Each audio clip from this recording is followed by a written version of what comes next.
Brother and sister in Christ, oleh kemurahan Tuhan, pelayanan NAT yang kami kerjakan boleh memperingati ulang tahun yang ke-40. Sebagai tanda pengucapan syukur kami kepada Tuhan dan kepada mitra misi, mitra pelayanan relasi NAT, kami ingin membagikan sebuah film yang luar biasa tentang dunia misi. Sebuah kisah nyata tentang kasih, pengorbanan, pengampunan, rekonsiliasi, dan transformasi. Film ini berjudul End of the Spear. Film ini kami bagikan tidak dalam bentuk CD, VCD, DVD, tapi dalam bentuk poster digital dengan beberapa pilihan warna. Saudara mungkin sudah menerimanya dan silakan saudara menyaksikannya dengan handphone Android Anda menggunakan aplikasi Photocomer yang diunduh dari Play Store. Berikut ini kami akan ceritakan sebuah kesaksian mengenai film End of the Spear ini. Silakan mendengarkan kesaksian ini. Salah putar film. 1 Maret 2014, saya melayani seminar misi di STT William Carey Medan. Selain menyampaikan data-data dunia misi, saya juga membagikan sikon ladang misi Papua. Setelah seharian melayani beberapa session, saat hendak beristirahat di hotel, tiba-tiba pimpinan STT William Carey minta, kalau tidak keberatan, bisakah Pak Heru memutarkan film misi pada murid-murid STT ini? Karena malam ini mereka sudah tidak ada acara. Secara fisik, saya sebenarnya cukup lelah dan ingin beristirahat. Tapi tak ada alasan untuk menolak. Jadi malam itu saya putarkan sebuah film misi. Film itu berjudul End of the Spear. Operasi Auka adalah sebuah upaya untuk menginjili suku Indian Waodani atau orang sebut juga Haurani yang hidup di pedalaman Ekuador. Saat saya sedang memberikan komentator pada film End of the Spear yang sedang diputar, tiba-tiba saya sadar kalau telah salah pilih film. End of the Spear bercerita tentang 5 misionaris muda, Jim Elliot dan kawan-kawan, yang terbunuh sebagai martir bahkan sebelum mereka sempat memberitakan Injil sekalipun. Seharian tadi kita bicara dunia misi. Kenapa sekarang saya putarkan mereka film kisah martir? Ini kan salah pilih film. Selesai nonton film ini, pastilah semangat misi mereka melemah dan takut pergi ke ladang misi. Selesai pemutaran film dengan kurang semangat, saya bertanya kepada mereka, saya salah pilih film.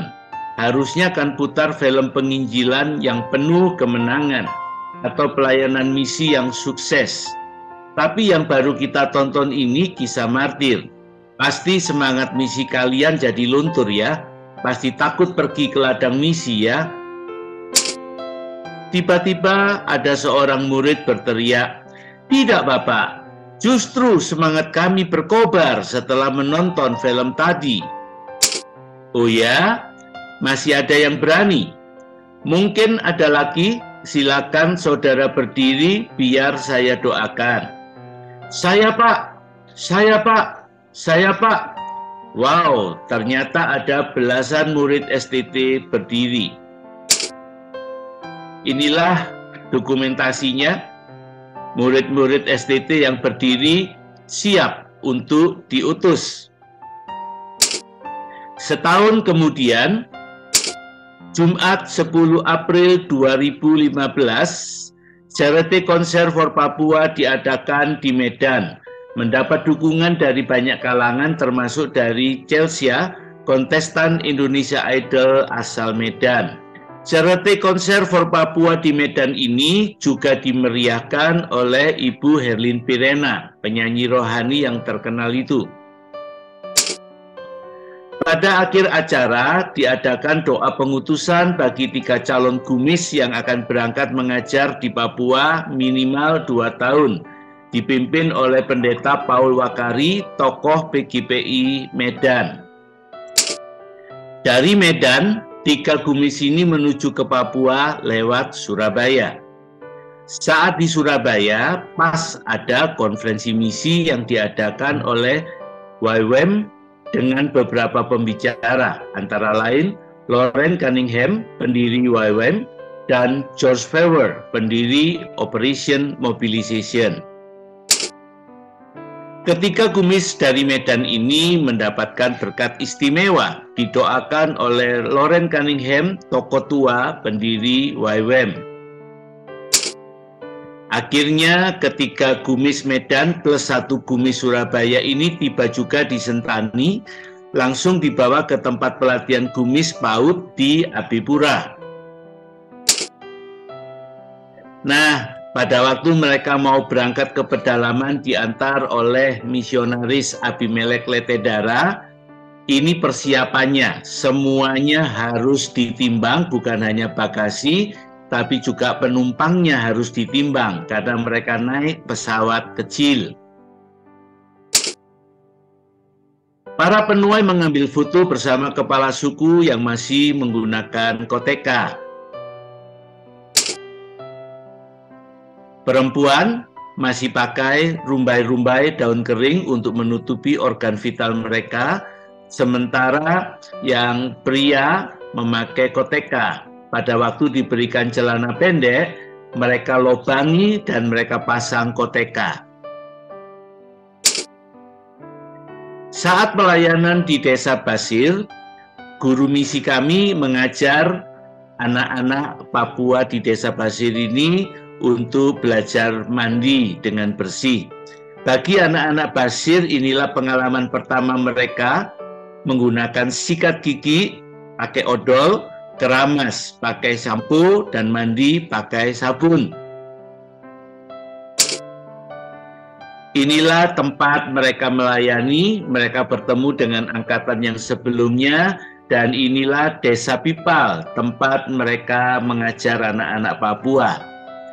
Kepala kampung menyuruh seluruh warga ikut sekolah agar bisa membaca Alkitab bahasa lokal hasil kerja misionaris 25 tahun.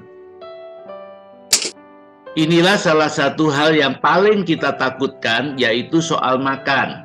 Apakah para guru misi ini sanggup bisa ikut makan makanan Papua? Tapi ternyata luar biasa, Tuhan memberi mereka kemampuan untuk makan semua yang dimakan oleh orang Papua.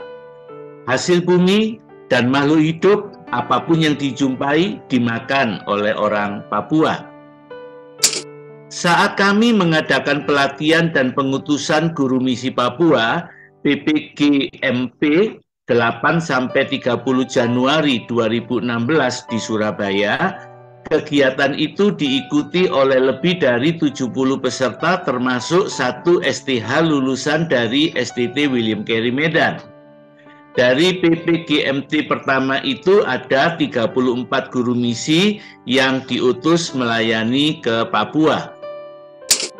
Inilah dokumentasinya saat pelatihan PPGMP yang pertama di Surabaya. Pada tanggal 16 September 2016 malam, di Sekretariat Lupadusono, Love Papua Do Something Now, datang 5 orang STH lulusan STT William Carey Medan.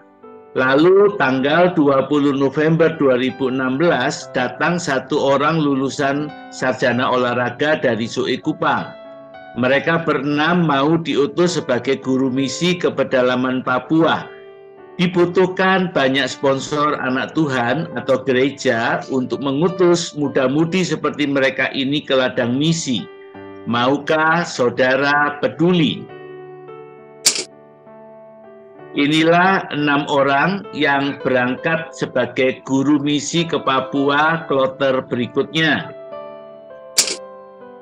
Dalam acara doa sekota di Surabaya, 6 gumis ini sempat didoakan oleh Ibu Suset Heting, pendiri Love Papua Ministry yang bermarkas di Manokwari.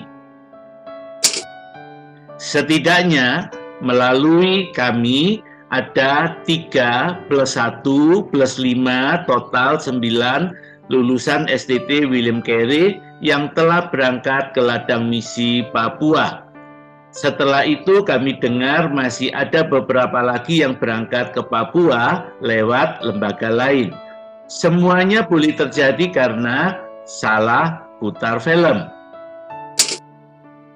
Brother and sister in Christ, ladang misi tidak hanya membutuhkan anak-anak Tuhan yang mau diutus, tapi juga membutuhkan pengutus-pengutus. Kami berkeliling dari satu tempat ke tempat lain, dari satu STT ke STT lain untuk meniup nafiri, panggilan peperangan. Dan ada banyak muda-mudi yang bersedia untuk pergi ke ladang misi setelah mendengarkan paparan yang ada. Masalahnya, mereka butuh pengutus-pengutus. Inilah saat kami berkeliling di Sumatera Utara dan melayani di Tanjung Balai, di STT Marturia. Permintaan guru misi Papua. Saat ini kami menerima permintaan guru misi Papua untuk Mamberamo dan sekitarnya butuh 3 orang, dan untuk Pegunungan Bintang butuh 2 orang. Lewat jaringan pelayanan, kita bisa mencari 5 muda-mudi yang bersedia terjun ke ladang misi minimal 2 tahun. Tapi mereka butuh sponsor, 3 juta per gumis per bulan. Jadi setiap bulan dibutuhkan 15 juta. Total kebutuhan selama 2 tahun sebesar 360 juta rupiah. Kebutuhan ini bisa terpenuhi jika ada 15 anak Tuhan mau jadi sponsor A 1 juta rupiah per bulan selama 2 tahun. Maukah saudara ambil bagian?